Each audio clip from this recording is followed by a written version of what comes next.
All right, my name is Rich Schmidt. We're here with Ari and Brandy Gray. We're at Fairsing Vineyard in Yamhill. It's August 15th, 2022. Thank you both so much for joining us today.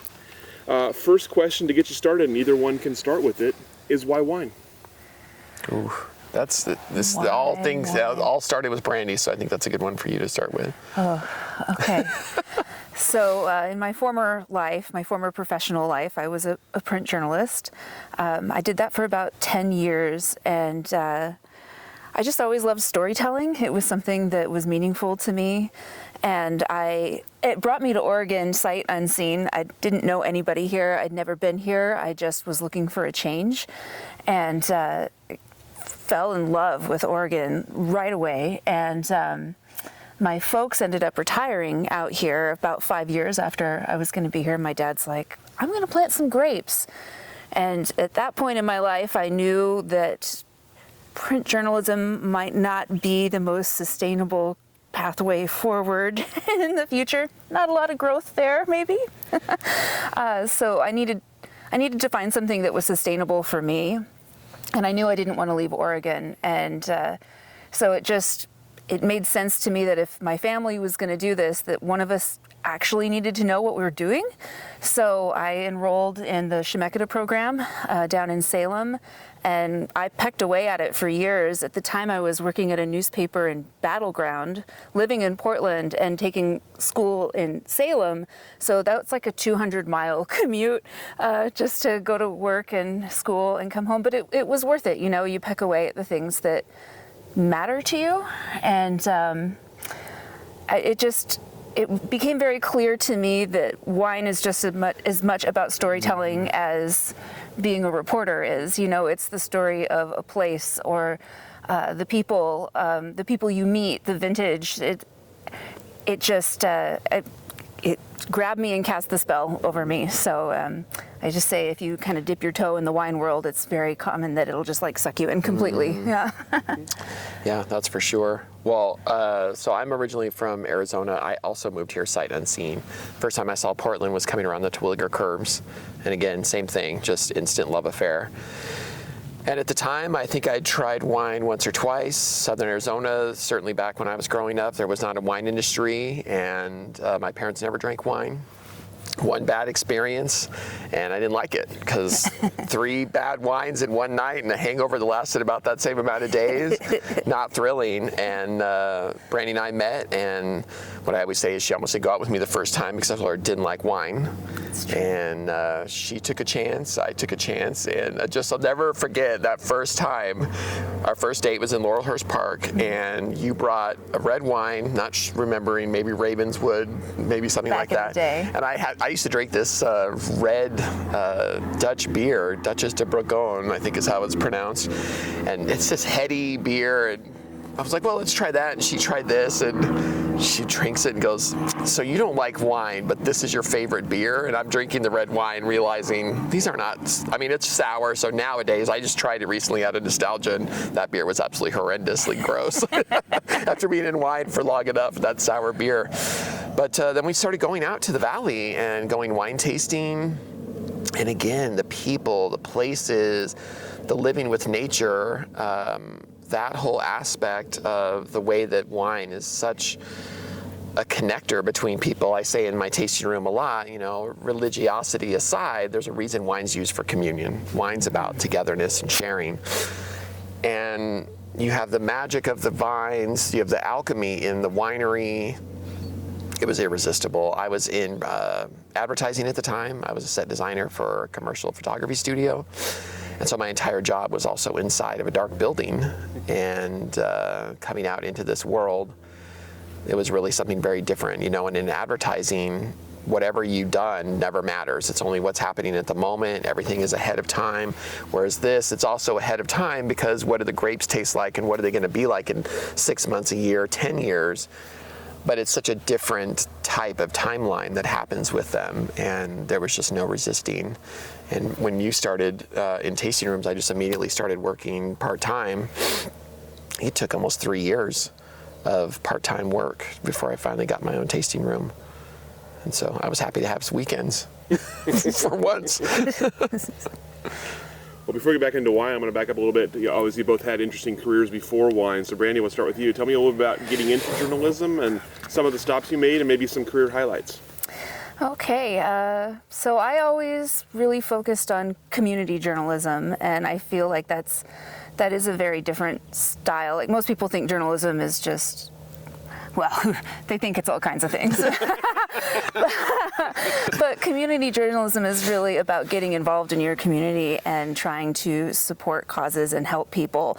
And that was something that was very meaningful to me.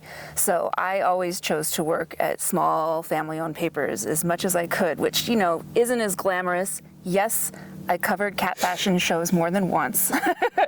But the people you write about, you know, they snip those articles out and they keep them, and they carry significance to that family forever. And that's a beautiful thing, to be a part of somebody's life or touch their life that way. I guess the highlights of my career would have been predominantly down in New Mexico. I started this series every year where we would focus on a nonprofit and really drive as much attention and focus as we could. And there was a mental health nonprofit out in the desert, which there's nothing out there. And it was about to be shut down, and they were going to take mental health care away from a lot of very marginalized people. And I just couldn't stand it, so I just wrote about it and wrote about it and wrote about it until finally the state got involved and senators and legislators came in and they funded that program again. So it's like, hey, you just restored health care to, you know, a large population of people, and that was amazing. And then the other thing I think that I'm very proud of is there's a lot of Vietnam veterans down in New Mexico, a lot of poverty, so they didn't have a choice, they had to enlist. And the moving wall is something that travels around the nation, and it has the names of all the people, just like the monument in Washington. And it came out, it was coming to Las Lunas, and I went through and found everybody from the county whose names were on that wall, and I found their families, and I sat down with them, and I got all of their stories together. And so when people came, there was a special section, a pamphlet that had every single story from someone who was there, and as much information as we could have. And in some ways, politics aside, it was the most political thing you could do, because it was a way to say, hey, look, this isn't just a name on a wall. This is a person, and this was their life, and this is their family, and this is the whole that's been created by what they did. And I did win a state award for that, which felt really good. It's a really interesting project. So you mentioned coming to Oregon sight unseen. Yeah. Why Oregon? Well, I tried the East Coast. To go from Albuquerque, New Mexico to Albany, New York, there was 103 inches of snow my first winter there, and no, not going to happen. So I lasted one winter and said, hey, East Coast, great, not for me. And so I just knew that I wanted something different. I wanted to explore, and that's the great part about being a community journalist at that time, is there's always some really awesome small community somewhere around a major metropolitan area that you can go and try it out. And if it's not for you, you move on. And at that point in my life, I didn't have any, greater connections. It was just me. So I just packed up what I could fit in the back of my truck. I didn't have a chair or a bed or anything. And I said, whatever, I don't need that stuff. I'll figure it out when I get there. Which I guess now sounds really brave, and people have told me it's brave, but I didn't feel that way about it at the time. It was just like, I got to just take this opportunity. Mm-hmm. And Ari, let's talk about some more question for you. Yeah. Talk about getting into the profession and some kind of career highlights for you as well. I had a really varied career. I actually started in the restaurant industry and rose up to being kitchen manager and quote-unquote executive chef, although at this point in my life, through reflection, like, you're a kitchen manager, you're not really an executive chef. And I really love that industry. I just tended to have really bad luck with the people that I worked for, so I got soured on it pretty rapidly. Went to art school in Tucson, and I came towards the end of that process, And I'd spent so much time on my career that it took me a lot longer to graduate than normal, almost twice as long. And when I got close to the end, I was like, I think I want to go into architecture because this is something that's more career driven than an art degree. And at that time, once I graduated, I reapplied for architecture, and they said, okay, well, you don't have to do any gen eds, but it's still going to take you 4 years full time. And I was student loan debt and just tired of going to school and working full time. It's like, you know what, I'm going to approach it from the other side, and I started in construction. And rose through those ranks really fast because I'm third generation woodworker, and got to the point where I was director of operations for like 27 remodel projects. And that company ended up, well, long story with them and boring, but I ended up going out on my own and being a handyman. And that's how I was left Tucson. I had my own successful handyman business, but I had these two friends that had come from Seattle, and they moved to Tucson, and rather than 103 inches of snow, it was 100 days of 100 degrees or more. And they said, this is too much. And they were going to move to Portland, and they said, you should come. And it was funny because I'd finally just kind of resigned myself to staying in Arizona at that point. I'd always hated it, and so I'm like, well, my business, and there's something about the desert. And I was really making art and trying to make a way of that as well. And I just thought about it, and a couple of days went by. I said, it's not worth it. It's just money. It's not an opportunity in life to see somewhere new. And I grew up in Arizona. I was there by happenstance. So let's make a move that's something more deliberate. And they actually took most of my stuff about 6 months before I came out here. So most of my possessions lived in Portland before I did. And I didn't actually plan to stay here. My plan was to stay here for a few months and then go back to Arizona, kind of be a snowbird. Go back, work for my clients in the wintertime, and then start trying to travel. Got here, things changed, realized there was a limit on how long you could put your student loans in forbearance. And I had reached that limit. And it's like, well, I guess I got to stay, get a job. And so I started doing construction, was really badly injured. And a buddy of mine who was a food stylist and a freelance photographer, one day he said, they need help over at this photo studio doing set design. I said, what the hell is that? And got there and realized that an art degree and a background in handyman, I had trained myself to be a set designer.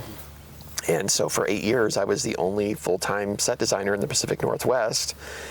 And it was an absolutely fantastic job. It was so much fun. We made so much art because there's just not work all the time. And sometimes you have downtimes. And we would spend 2 months just doing the photography for our Christmas card every year. It was amazing. And but it was also unstable. You stand there and you say, okay, well, in some ways I'm really secure because I'm the only person who does this. But if this studio goes under, they change, I'm dead. I know how to build fake things. I can't go back into the field anymore. And so that's when, through that course of when I started there, and that's Brandy and I met right when after I started. And so then we started getting into wine, and it seemed like that natural path. And so once Brandy got done with, you weren't quite done with your education when you got your first tasting room management job, and I just went right in with her and applied at the same time. And then we just moved from tasting room to tasting room until we got to Colleen Clemens. And then when you left there, they offered me the tasting room manager job. Highlights, I don't know. I was really kind of boring. I just really worked and, Yeah, you sound boring. That's all I did, though. I didn't really, there's not like, oh, I won this prize or, I was just really proud of my work at the photo studio. It's one of those funny things that it's like in Handyman too, the better I did my job at any one of those things, the less you knew I was there. Mm-hmm. So here I'm a very widely published artist, extremely widely published, but my work name's not on anything. And I guess I did get 2 art shows while we lived in Portland. That was pretty fantastic to have the opportunity. Never sold anything, but that's the gallery's fault. They're not open anymore, so it's okay. So when it came to set design, as you started to kind of understand it, I'm curious what it entailed and how clients found you, how many clients you were working with. Well, we were actually the largest photo studio. Out at our peak, we had 27 full-time photographers, servicing Hannah Anderson, Nike, Pendleton, Some of my proudest work was very simple, but it was very elegant for Pendleton, as they were looking for kind of helping create a new vision for their imagery. We did Target Canada while they were in business for that short time, about 70,000 square foot studio. And so really a large infrastructure put into that for the clientele to come in. But I was really surprised at how much input I had on, you know, a lot of art directors would just be like, we need to be outside and it kind of looks like this, and go, oh, well, this is what we have, this is what we can do. So it was really so much fun because it was all about problem solving and creating something and figuring out how to trick the eye. And then of course, everything you build has to be broken down and folded and stored and figure out, you know, keep it again or change it. So it was just so much fun to have not only the building, problem solving, but the artistic side of that as well. And then to be on set and moving things around and making it look perfect. It was really exciting. So Brandy, you mentioned the grapes kind of came sort of almost by accident into your family. Your dad decides he's going to plant grapes, and so tell me about the process for you of going to school and starting to understand the industry. What were the kind of initial impressions, and what was the experience like at Chemeketa? I was so glad to go back to school a second time. I think the first time around in college, it was the thing you did because you were raised knowing that you needed to have a job and so you should go to college. But then I'd been out in the world and was like, okay, now I'm going for myself and something I want to do. And whereas I think the first time around, I did what I needed to do to get through, but I really threw myself into the program and studied. And also, again, I went from a background of staying away from math and science because let's avoid that as much as possible, to now it's super important to know these things. And there were many nights I threw myself on the floor because I didn't understand how to balance equations or how this algebra problem worked, but I stuck at it. And I think after I put myself through that, I'm like, okay, I'm doing this. Like, that's it. I loved it. I loved everything about it. I had fabulous professors who I felt really believed in me, which isn't something you get at every university experience that you have.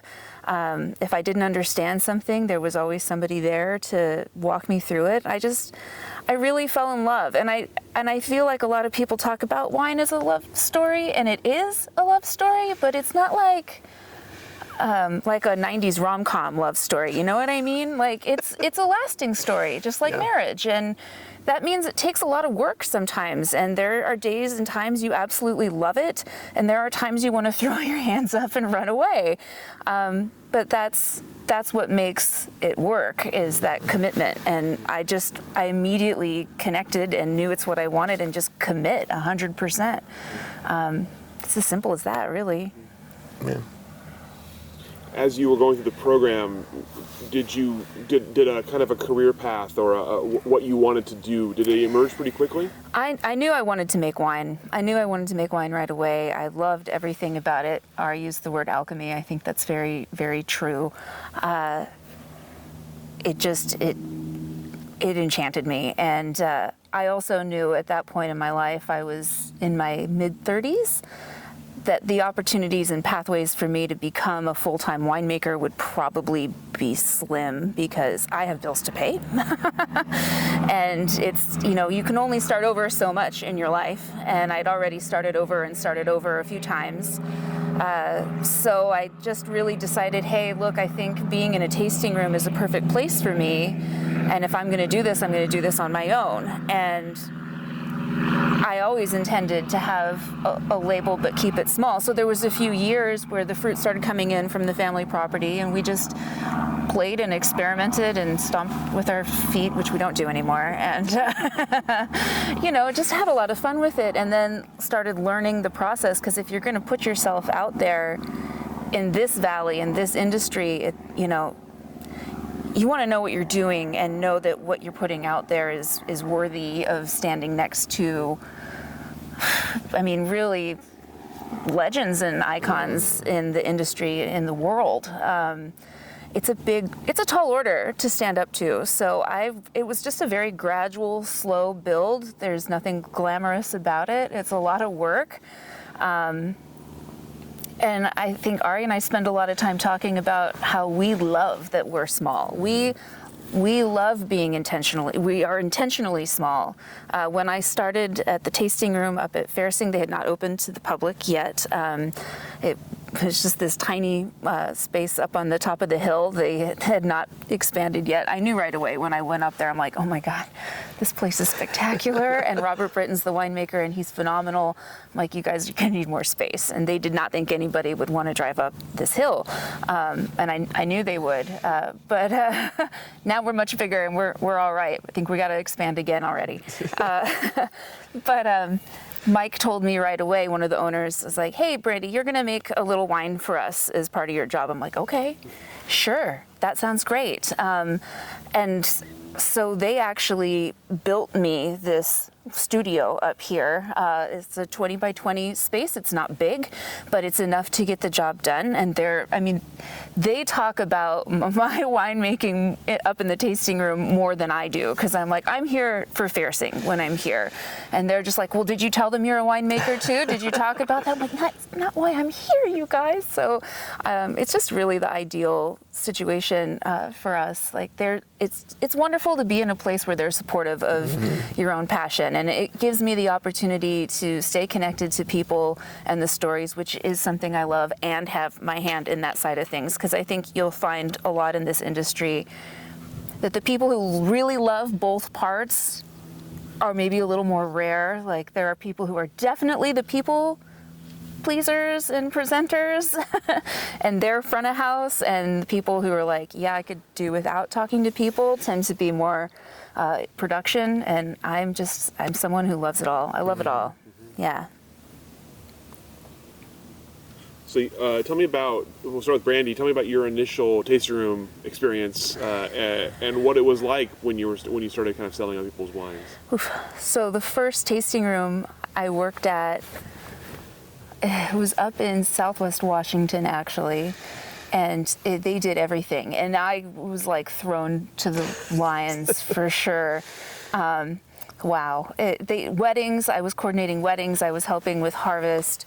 People, and there was it was no rules. Like people would show up for their weddings with refrigerators in the back of their pickup trucks that they wanted to hook up, and then they were angry that you didn't have enough power on the property. I mean, just wild. I'm like, okay, this is nuts. They were, food service. Like, this is way beyond and outside what I want to do. They weren't really focused on the art and the science, and that's what had drawn me to the industry. And so I applied for a tasting room management position at Colleen Clemens, and I was surprised to get an interview because I still felt like I was very new to the industry. But again, I think my background kind of made me a natural fit, and what an amazing experience that was.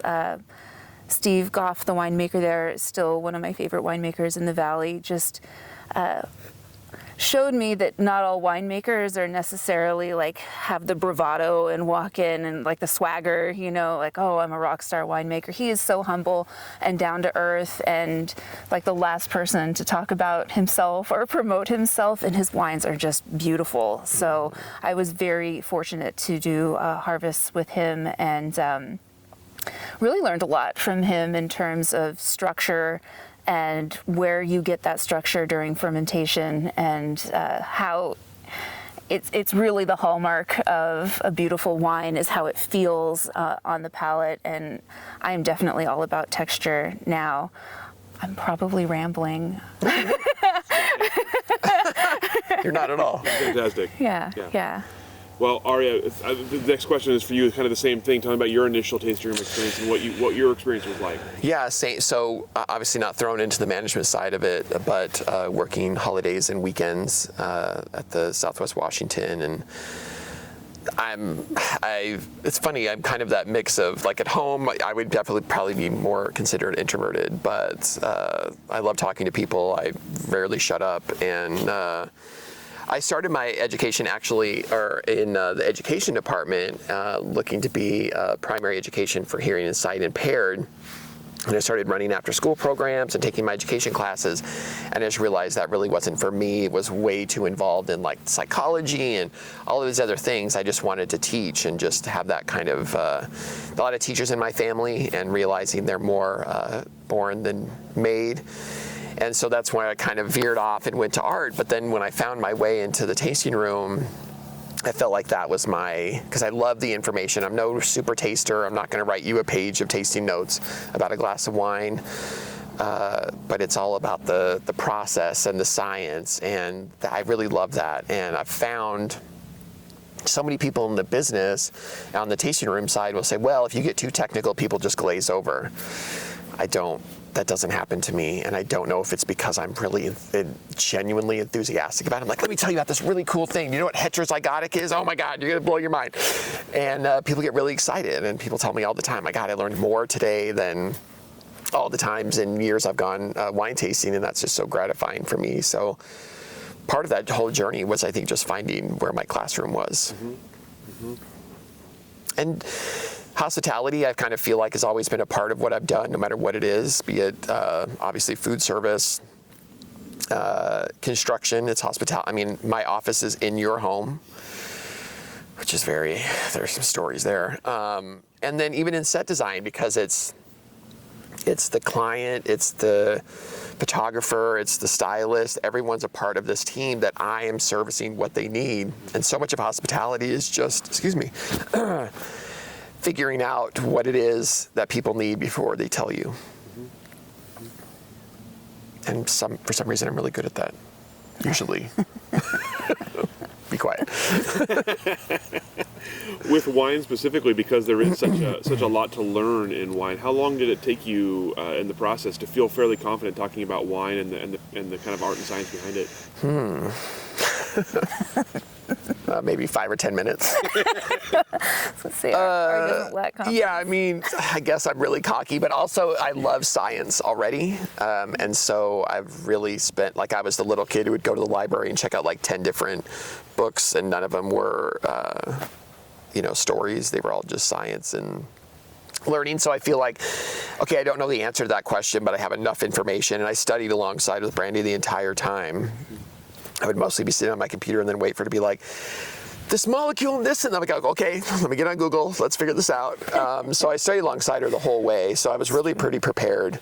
It's when people start asking me about like other wine regions or other grapes, I'm like, no clue.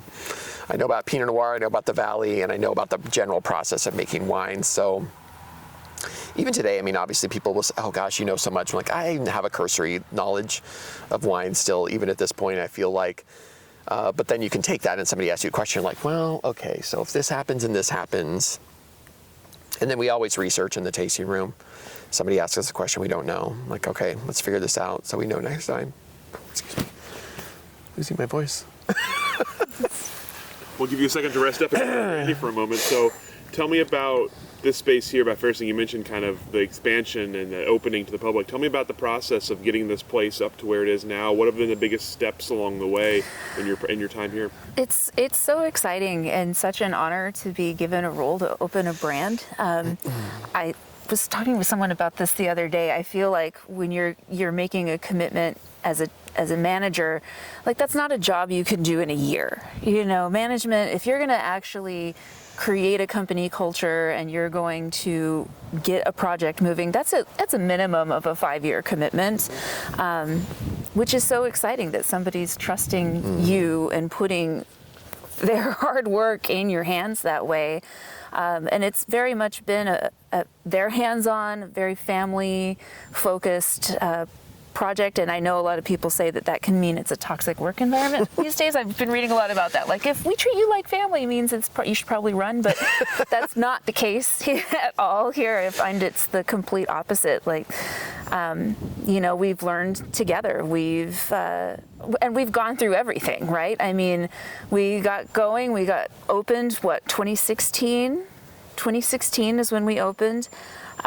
Started building on the kitchen and the event space in 2017, opened that up, added a full culinary program and dinners and events and growing the team. And then, of course, the pandemic came and kept our team, which I thought was amazing, that we kept everybody employed and really, worked hard to pivot. And I hate that word. We all hate that word. But that's what you do, and that's what we've all done, which is why we hate it so much. Right. And just figured it out together best we could, and then reopened under a completely different model. And are seeing that work too. So now it's all reservations and, hosting people tableside and more involved one-on-one experiences with people. And it's definitely more education than it was, people kind of, oh, I think maybe I'll just stop by this place and pour me this thing in this glass and I'm going to go hang out and look at the view. So, much more connection. And it's actually a very beautiful thing. I wasn't sure when I started that I would like a reservation model, and now I love it. I love it. Yeah, I can't imagine going any other direction. But we've just started doing private events again, so now it's learning how to redo events, and I think we're having to approach everything differently too, because this isn't the same world that it was.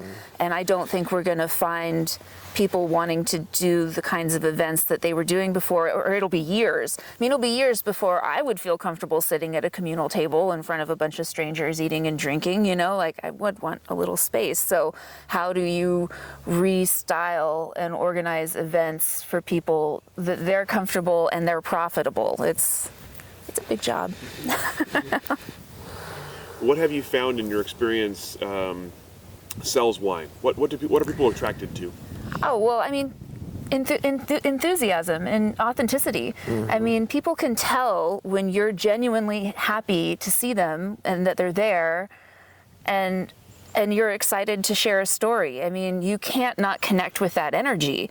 And people can tell if you're faking it. I mean, it's obvious and nasty. So I think just having a sustained, honest passion about what you're doing and putting yourself in a space where you're sharing that and opening up to people and bringing them into the world. I mean, it's exciting, and that's what people are here for. Especially they come to a beautiful vineyard. They're primed. They want to be romanced. They want to be enchanted. So if they walk away and they haven't experienced that, we messed up. Yeah. And Ari, tell us about your current role in the tasting room and where you're at and what your role entails. Yeah, so I'm with Montanore Estate, which we are our partners, Ackley Brands. So I'm the director of hospitality, and we're in the process of opening 2 new tasting rooms, one in Woodinville, Washington, and one in McMinnville, probably both open right about the same time. So, which is fun, considering staffing issues that we're all having and trying to figure that out. But I mean, one thing of working in a tasting room through COVID is we kind of came out of it a little bit unflappable. Whatever is thrown our way at any one point, we had to constantly, how many Fridays did we have to go in early for emergency meetings because no one at the CDC ever worked in hospitality, so their new rules always came down on Thursday nights. Yeah. And so now we're, I think it's just a matter of we have the staff we have and we do the best we can with what we have. And so we're just trying to figure out, right now we're generally appointment only at Montanore, but we're not going to be that at the new locations because they're more walk-ins. So how do we now, we've got we've got used to a mode of reservation and knowing who's coming. And that's easy to move into. It's harder to move out of that and get the staff to, one thing I find that we're having to deal with as we change is getting people to not be frustrated because something is not going the way that we wanted it set up to be. And realizing, that's just poison to you yourself, and then that's going to come through in those moments. So I think that's been the hardest part. Like you would always say, it's easy to shut down. It's not easy to open back up. And I think I haven't talked to a lot of other tasting room managers, but this has been an extremely challenging year because we're trying to open back up and almost kind of pretend like it's all over. And we've all just been traumatized.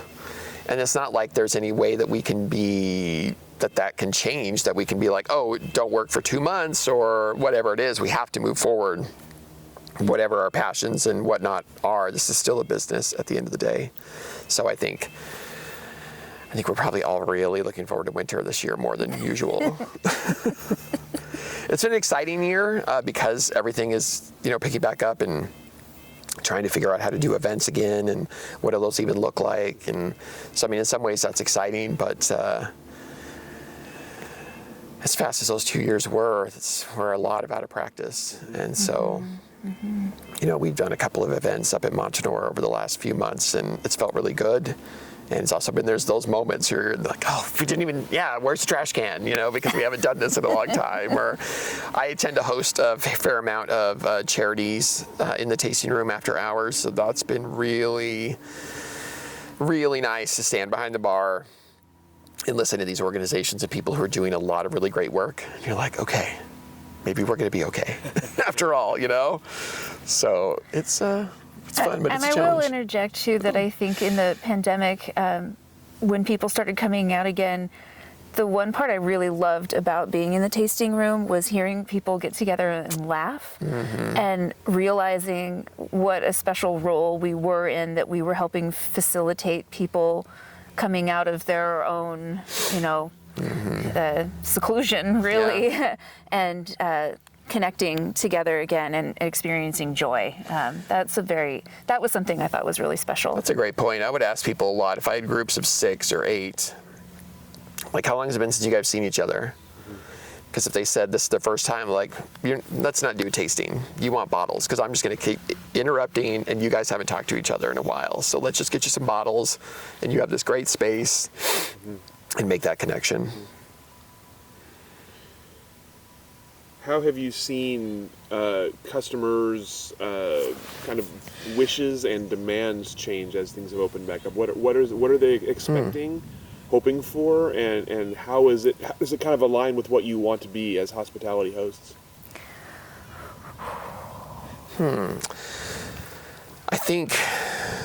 I feel like their expectations have changed a little bit. It's been an ebb and flow. I think at the beginning it was really difficult to get people to connect to making reservations, get used to that. A lot of no-shows in the first year because I think people are doing a shotgun effect. Let's make a whole ton of reservations because not knowing how this works and then showing up to wherever they wanted to.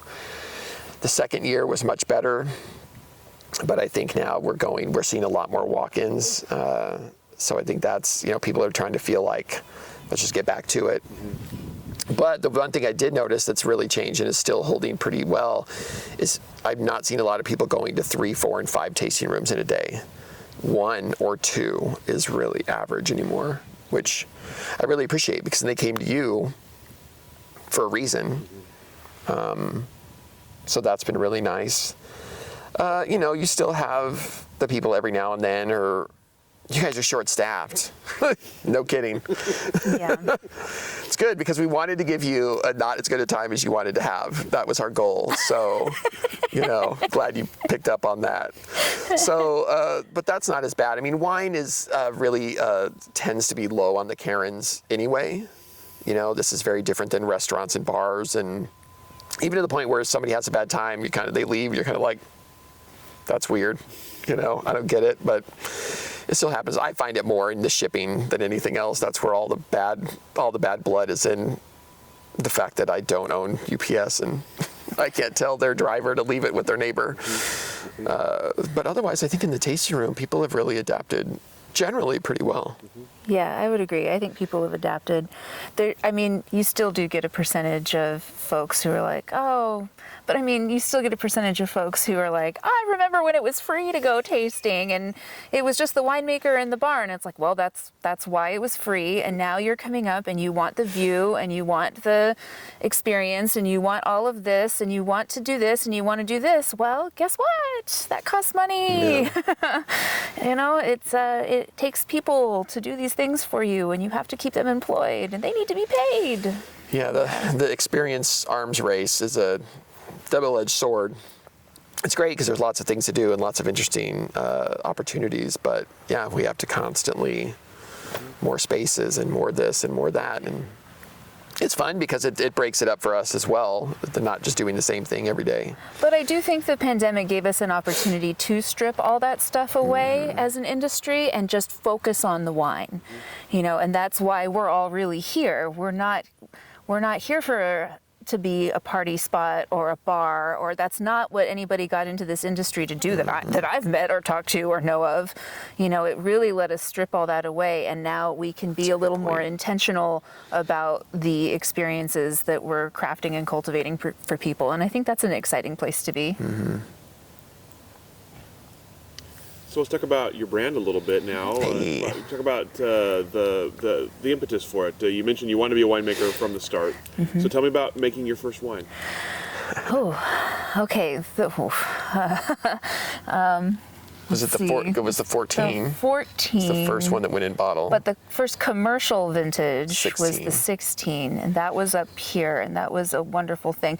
Finding a name for your label is a really challenging thing to do because you want to find something that's significant and meaningful to you that hasn't been used in a million places, and so we actually we chose our last name. Ari's last name and my last name were not the names when we married. We chose Gray because we felt like it was neither one of us was giving something up when we entered our marriage that way, and that Gray is the space of in betweens and meeting in the middle, and so it just made sense to us. So we chose that, and then we looked at the Oregon state motto of "She flies on her own wings," and called our label Greywing. Didn't find anything else out there on Greywing. I think now there's like a mattress company in Australia or something and like that. there's some kind of like cybersecurity company. We're safe. Yeah. But partially did that too because my dad named the vineyard after a family member, an ancestor of mine, Johnson Blackfeather. So my family's enrolled Shawnee, and it felt like that fell under that umbrella really well, and we knew we would have a Blackfeather wine at one point. And it's a very sticky and challenging thing to talk about because there's not a lot of native representation in winemaking, and it's a very layered subject as to why there's a lot of stereotypes about drunk Indians, and they're not true, but a lot of government funding is also tied to sobriety in Native communities. So at the same time, you are what you are, and you want to step forward and honor your own past. Like everybody gets to do that in wine, so I want to step forward and honor mine, but I don't want to monetize it, especially because, yes, I'm enrolled Shawnee and my family is also enrolled Cherokee, but we're also white passing, and it's obvious. So I'm like, okay, well, I don't want to go out there and be like, yeah, this is who I am, but it is part of who I am, and it's a big part of who I am, and I want to honor that and own that. So our goal was always to do that thoughtfully with the label and then to give back to the communities that we came from. So we donate money to Adopt a Native Elder, which is from the Southwest. I'm from Albuquerque, he's from Tucson. So the food disparity out in some of the reservations out there is just appalling. So we make a 10% donation with everything we sell to that community. We also donate to the missing and murdered Indigenous women, the Navajo Water Project, like just everywhere we can, which has been a beautiful part of what we do. Absolutely. And a big part of what's behind what we do with winemaking, and trying to put our label out there and create a dialogue about, hey, this beautiful valley that we're all in, the reason it's here is because of the Indigenous people that were here before. And we talk as an industry all the time about the Missoula floods and go all the way back to, prehistoric times. And then suddenly it's a bunch of white people in the valley planting grapes, and wow, we're lucky to have this industry, but there's a big part missing from that, and that was the Native people who lived here and created this valley that we're all enjoying. And so that's, I'm on my soapbox for that, I'm sorry, but it's just something I strongly believe in doing, and and that's the hard part with it. I've had conversations with people from the Grand Ron. I want to honor that, but also you have to do that in the way that they want to be honored. And so, I frequently I'm just going to check in. Is this right? Because a lot of people say, okay, land acknowledgement, just do a land acknowledgement. But I mean, that's kind of virtue signaling in a way, because you're like, oh, hey, yeah, this was Calapoola land and now I'm done, and I don't have to actually do anything that honors that community. So learning what that looks like is quite a journey, and I don't know that it's going to look like anything. I have no clue yet, Right. but I'm just going to do the work and stay on that pathway as best I can. And we're very proud of that. And in the meantime, we get to make wine from fruit up here, which is amazing. Mike and Marianne let me take my choice of blocks, which is pretty great. I do pay for it, but I don't get it for free. Full price. But I do get my pick, and that I feel very fortunate to do. And then we're making bubbles off of my family. I knew I wanted to make bubbles right away, because it's like, hey, is it going to be hard? Let me make it 10 times harder. That's for me. And we've done it all by hand, which is kind of amazing. We pick the fruit, we destem it by hand. We've, used gravity flow for everything, because we don't have a pump. So we will get a tractor to lift something up, and we'll just figure it out. Mm-hmm. And, in order to use the fancy equipment for bubbles, you need to have 400 cases or something like that. We're never going to have 400 cases of bubbles. I can't imagine, I should say, having 400 cases of bubbles. The most we've done is 30. Yeah, so far. So tiny, right? I would like to do more, but you got to learn how to do it right first. And we've been disgorging by hand, and we label by hand. We do it all ourselves by hand, and I love that. I'm so connected to each dang bottle that goes out there, because we've done every little thing to it. I love it. Yeah, for sure. Yeah. It's an intense process. Yeah. And that's really one thing about the bubbles that was so exciting to release last weekend at Uncommon Wine is that, it just speaks to the community. Domaine de Broye is here offering up their space for all of us who don't have spaces. And they spent a lot of money, and their team put a lot of work into that. And they were pouring their bubbles, but I doubt they sold very much of it, because that wasn't the point. So that's just part of this community that we're in here in Oregon, which is different than most wine communities. But then, especially the 2018 sparkling, that fruit was harvested almost 4 years ago. And it was just completed. And so many hours of labor and time and wonder and study to finally open those bottles for people was, it was amazing. And that's fruit I grow versus fruit we buy. And so that was really special as well. Cool too. Yeah, all those hours walking through the vineyard, arguing with the greenery, and it's not a lot of fruit we have at the folks' property, very small. but it's enough to at least get a barrel of bubbles out of, and that's when you're managing it yourself and have the hoe, and you're doing all the spraying and everything, plus you have a full-time job, plus you have a household to run. It's a lot. It's a lot. It's enough. We can just purchase fruit. be spraying dressed like this because I'm going directly to my tasting room. So I know people sometimes probably drive by and the weirdest farming outfits I've ever seen. But it's great because, part of the project to me, and I think we've talked about this as well, is that aspect of being in the tasting room. And then somebody says, oh, what's happening in the vineyard? I go, well, let me tell you what I was doing this morning, or it's harvest time and my hands are purple. I can tell you about what's going on because I do it every day. And so that's really exciting to really have that connection there. What was the process like for the two of you to learn vineyard work? I've taken some classes at Shemeketa, I was hoping to get the associates in vineyard management, but I still do a little handyman on the side. We have a Queen Anne Victorian that's 7 years into fixing up and 20,000 years away from being complete. And so really I go work on somebody else's house, and then I take that money and I just go put it in my house. And so I've taken some classes, I've read some books, a lot of discussion with the vineyard management at where I work, and just getting out there and trying. I know there's a lot more I could be doing, but the fruit tastes good. The fruit tastes good. The bubbles are good, so if good wine is grown, then all right, I did okay. And I had big lofty goals. I love tracking, so I have a lot of really big, first few years I was doing all the degree days and humidities, and life just gets too busy, and I realized with the small, it's also really tiny, so quarter acre, it's like 1,800 vines, something like that. So taking a lot of records is all well and good, but it's not like I can go, okay, this section this year we're going to do this, but not this, and then over here we're going to try this pruning technique, because all the fruit goes into the same batch anyway. And I mean, I guess I could try and see if one thing works better, but it's such a small section that there's already enough variability within the few rows there are that it would be really hard to tell. I do some, it's funny because my father-in-law and I, we basically split the responsibilities.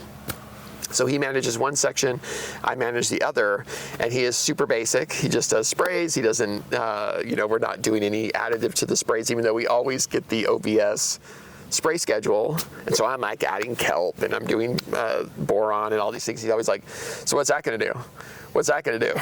I love him. He's he's so fantastic in his way of just like, he always wants to know what you know, and he's willing to. And he's also getting the leaf blower out for when he sprays. He's got this awesome spray setup with a leaf blower and hoses. So it really gets down under there. Oh, I love it. It's hilarious.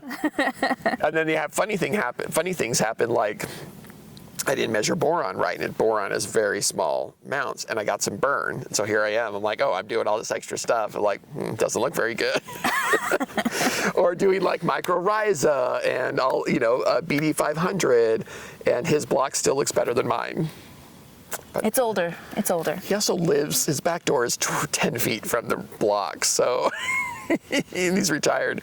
He's got plenty of time to fiddle fart around, but it's fun. It's fun for us to have that. We've got a really great relationship, so it's really fun we love to harass each other, and I always tell him how much I respect him because, for one thing, besides all the other things, he's one of the only people I know that's willing to make himself look like he knows nothing to see what you know.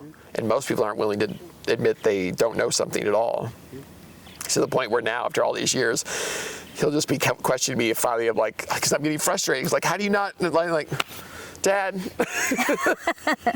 And he just gets that glit in his eye and laughs. Like, you turd.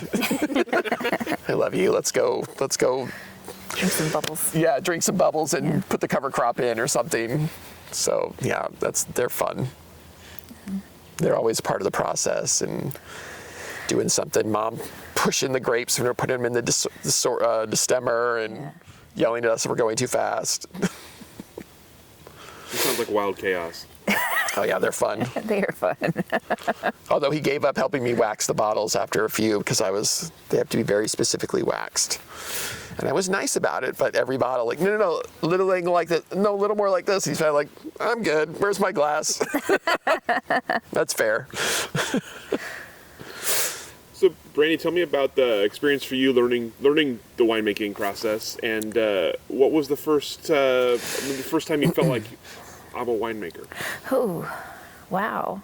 That's tough because I still fight with that, because I think being really small and somebody who doesn't like to talk about myself very often, I mean, my whole life is learning other people's stories and communicating other people's stories. So suddenly you're in a position where you're talking about yourself, and that doesn't feel so comfortable. So imposter syndrome is real, and it's really hard, especially when you're small, to be out there and be like, yeah, I mean, 2 to 4 barrels a year, I mean, that's still winemaking. I'm still a winemaker, but I don't get a paycheck for being a winemaker. I mean, I cover my costs and we donate, and that's good, but it's not like I make a living doing this. So what right do I have to say I'm a winemaker?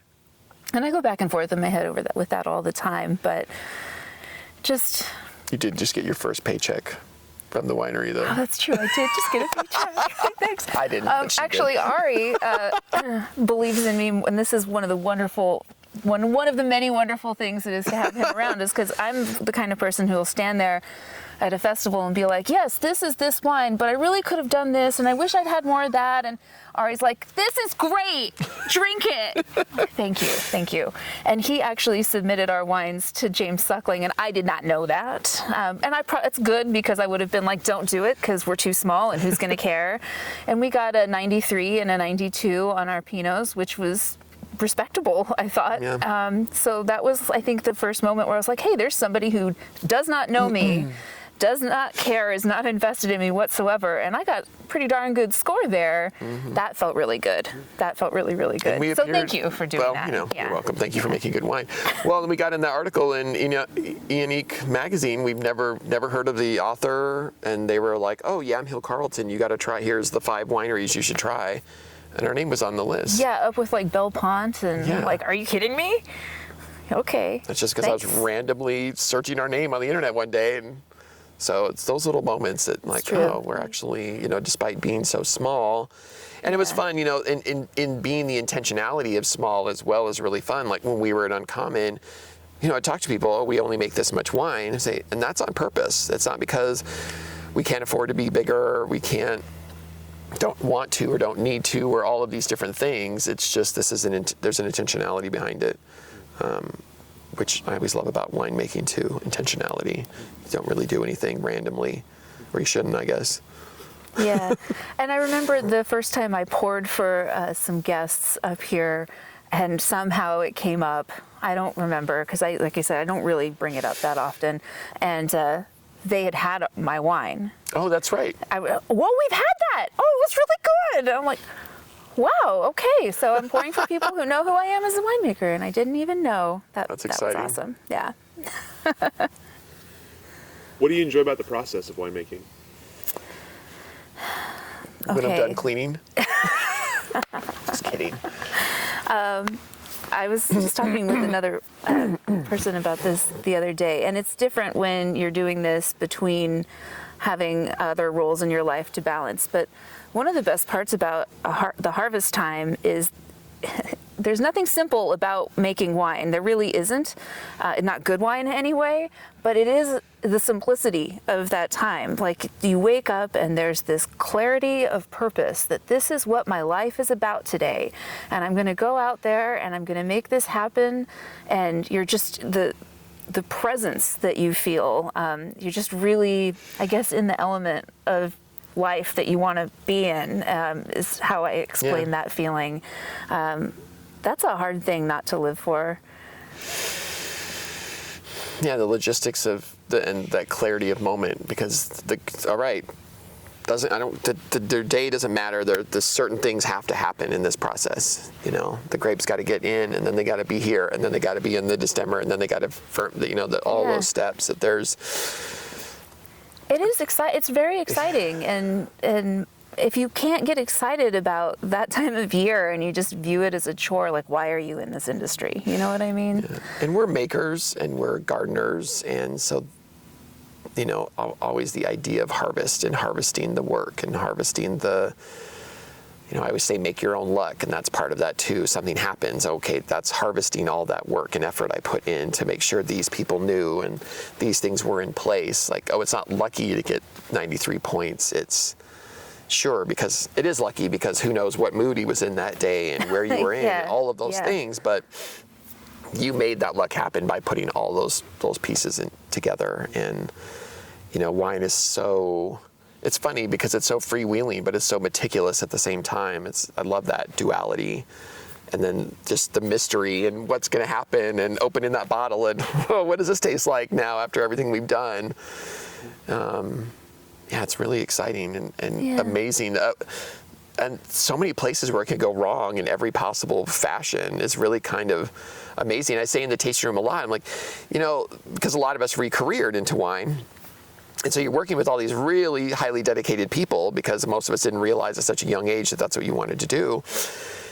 And so then you go to school for wine, and they're like, okay, you're going to be a scientist and a farmer and a marketer and a party planner and invest tons of money that's going to take you a ton of time to get back if you ever get it back, and 2,000 tasting rooms a year open in America.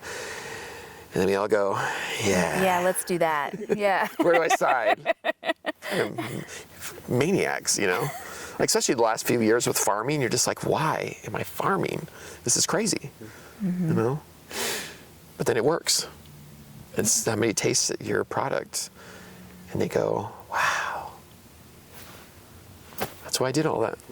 That's why I spent 100 hours putting that wine into the bottle. Yeah. And learning how to do all these things, like learning how to disgorge. We spent years going, how do we disgorge? How do we hand disgorge? How do we do that? And then I just Figured it out. watched a video and did it. And it worked. I mean, it took some time to. Oh, it did. It did. How do people ever make wine before YouTube, I wonder?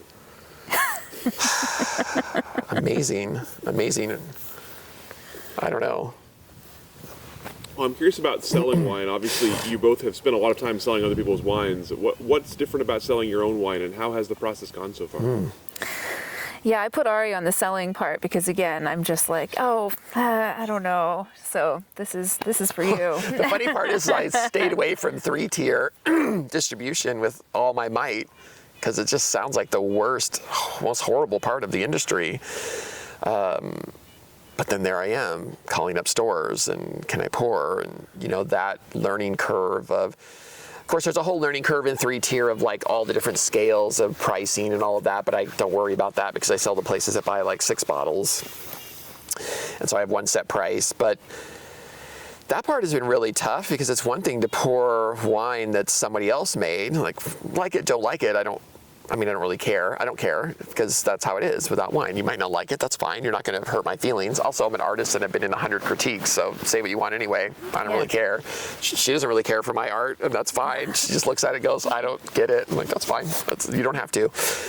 But then to stand in a store and you're like waiting for this answer, and a lot of stores don't like to give you an answer, but I make them tell me no. I will keep emailing you and calling you. Just say no and I'll leave you alone.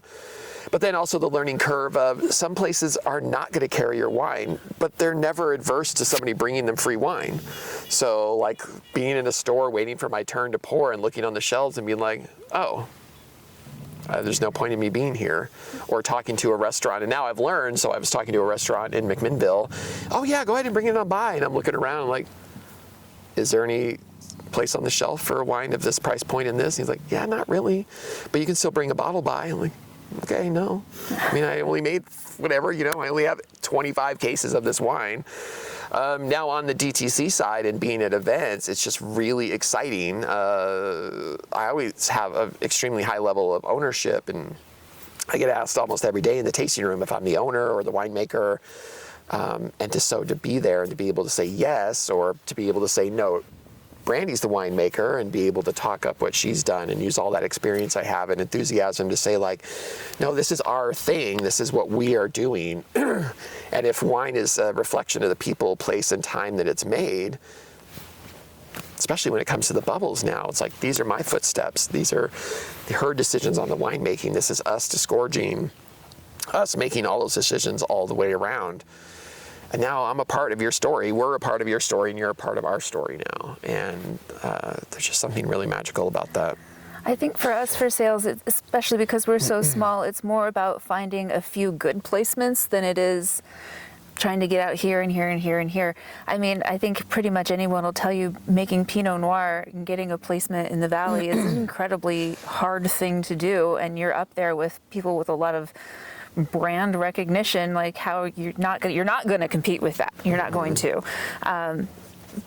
We've found some people who have believed in us, and they'll care and will sell and move wine at those locations. So it's more about that. It's finding people who believe in you and you connect with. Yeah, and trying to find places where they can taste the wine. That's the whole difference. We were in Park Avenue Fine Wines, amazing location. Unfortunately, they're closed now. But without that day-to-day promotion and without them tasting the wine, we're just one more label on the shelf. And so it moved really slow, whereas when we go to Uncommon or something like that, or some of our other placements that have been more of wine bars and open the wine, it moves. It really, really moves.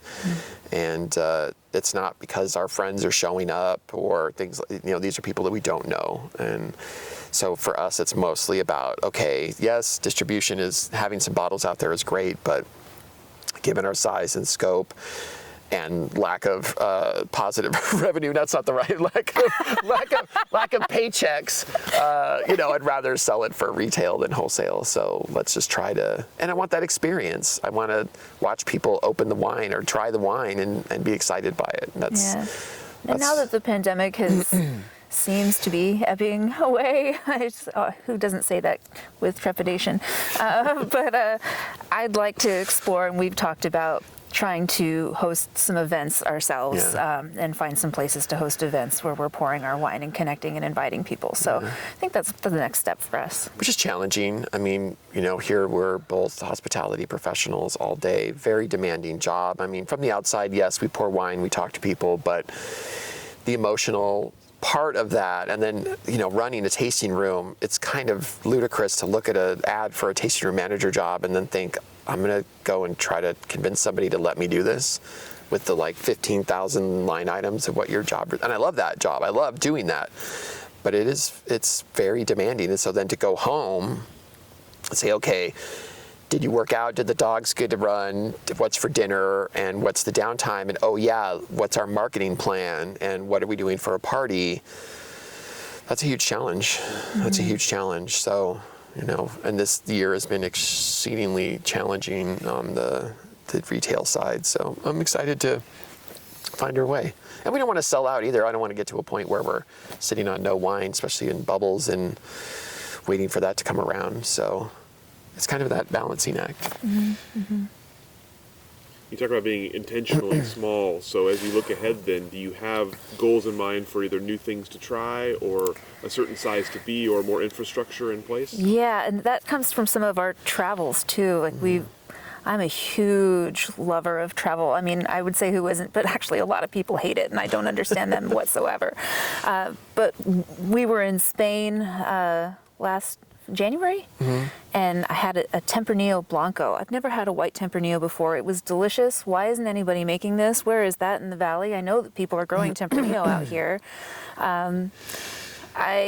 We're talking about bringing in some Mueller this year and maybe trying some amphora ferments.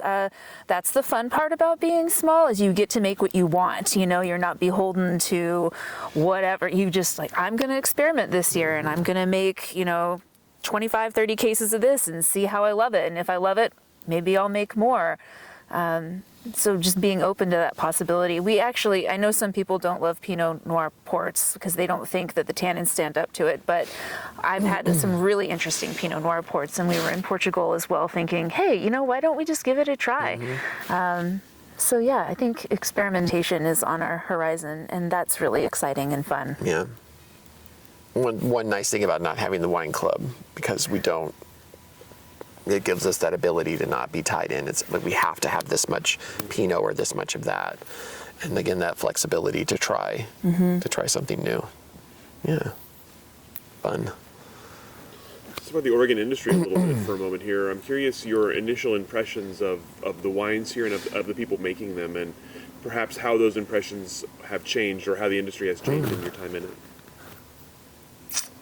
Well, I mean, I certainly, coming from a journalism background where you hold your sources, close, and you don't share that, to find an industry where I felt like people were very open in sharing about information was mind-blowing to me, really. And I feel like that's still true.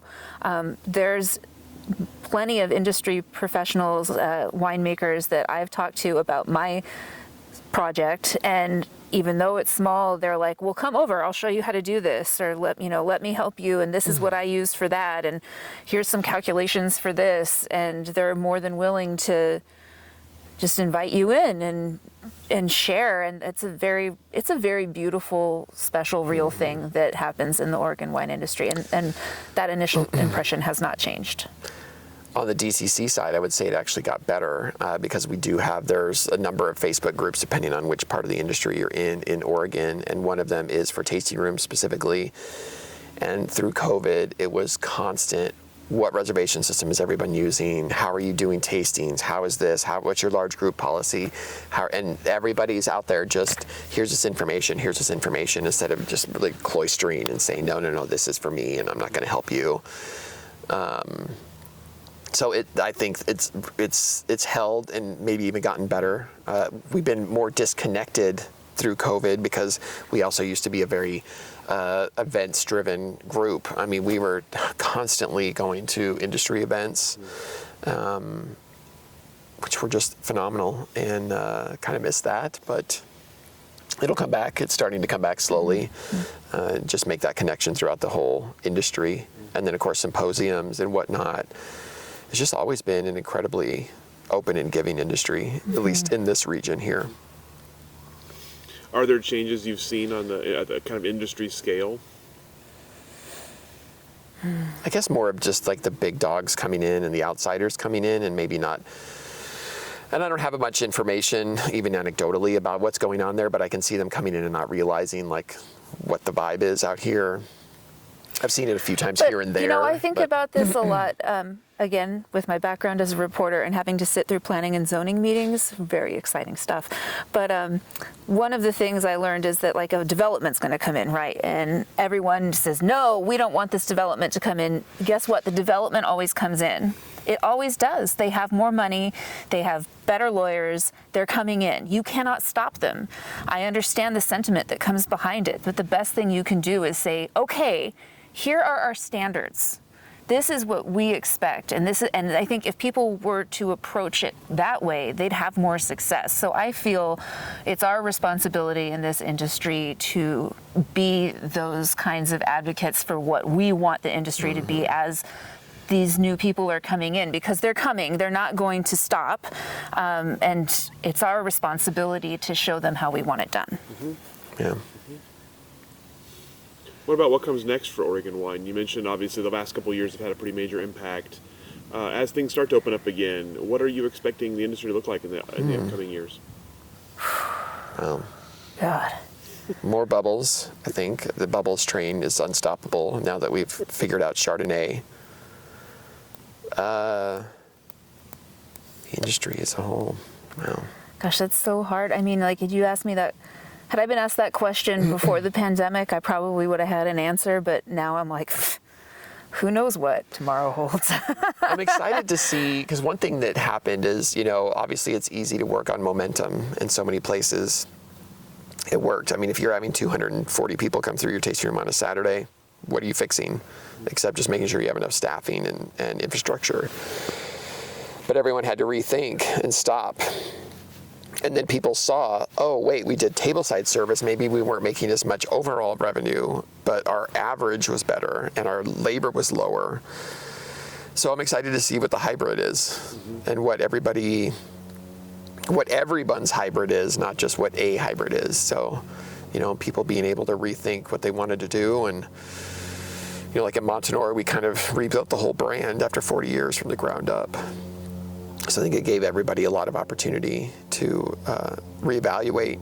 And I think now coming into this winter, there'll be a lot of shift and change, but for the best. Yeah. And new wines. You know, I think that's one thing about America that's really funny. You know, like in France, we've been making this wine for 7 generations. In America, we're like, these grapes have been on the property for like 10 years now. This is so boring. Pinot? I'm so over Pinot. So that's exciting. I mean, I love Pinot Noir. I bleed it, but it's just fun to see what else comes out. Orange wines and bubbles and whatever else interesting things come out. Talk about the future kind of for Greywing. Tell me about the future for the two of you. Anything else you're looking forward to individually or together? Kind of future goals or future projects? Oh my gosh, they're all ongoing projects. The house, the dogs, we love travel, and we love to spend a lot of time in Europe, so we are hoping that maybe that's a retirement goal. But otherwise, I think wine is interesting because your goals versus what the industry ends up setting for you could be very different things. I can't imagine making enough wine that would be our only job. So I set a limit at home too. Like Yeah. we come home and I'm like, all right, we have half an hour to talk about work and what we're doing next and label, and then just no, we need to talk about something else. Because otherwise that's all you talk about and you are actually a very boring person. It happens.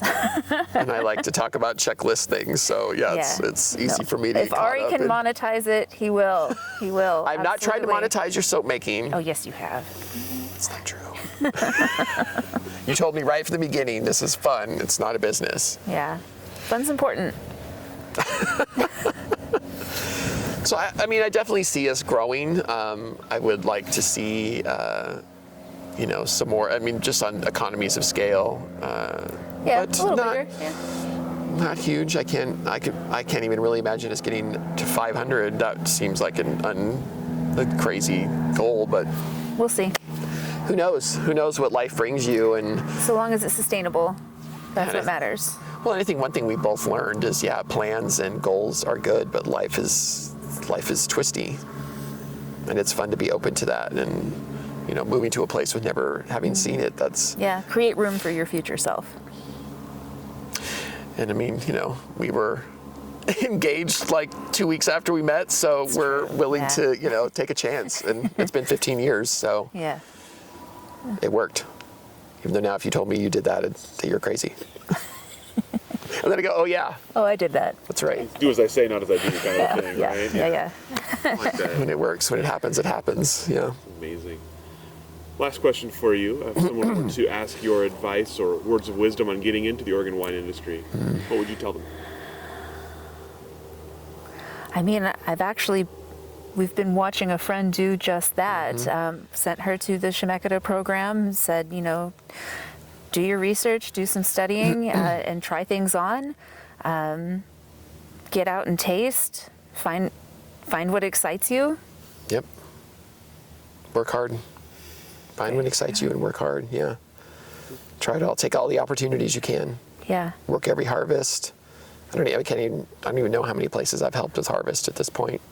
Not anymore. I wouldn't change doing Greywing, but there was always, going into Colleen really early and helping with harvest, and then opening the tasting room. And there's really not time or energy for that anymore with having the brand of our own and everything else going on. Because of course everybody does everything different. So, diversify, try as many different places as you can. There's a reason that people chase the harvest, because if you can get 2 harvests a year in 4 years, you've made 8 vintages. I mean, that's incalculable when it comes to experience. Especially if you're starting early in your career, which if you're going to chase harvest, you better be young. Whereas we didn't. Your joints won't be able to keep up. Yeah, I mean, we didn't start in the industry until we were in our 30s. So, like you all have quite a jump there. There's something to be said for other experience. That's what's one thing that's amazing about the wine industry. Whatever thing you've done, there's somewhere where it applies. And so, work hard, try everything. Try all the wines. Fantastic. That's all the questions that I have for the two of you. Is there anything I didn't ask that I should have? Anything we didn't cover that we should have covered? You wish to cover? No. I don't think so. Yeah. Thank you so much. Well, fantastic. Thank you both so much. Thanks for setting it up in this beautiful spot for us, sharing your stories with us. Yeah. And we'll go ahead and let you off the hook.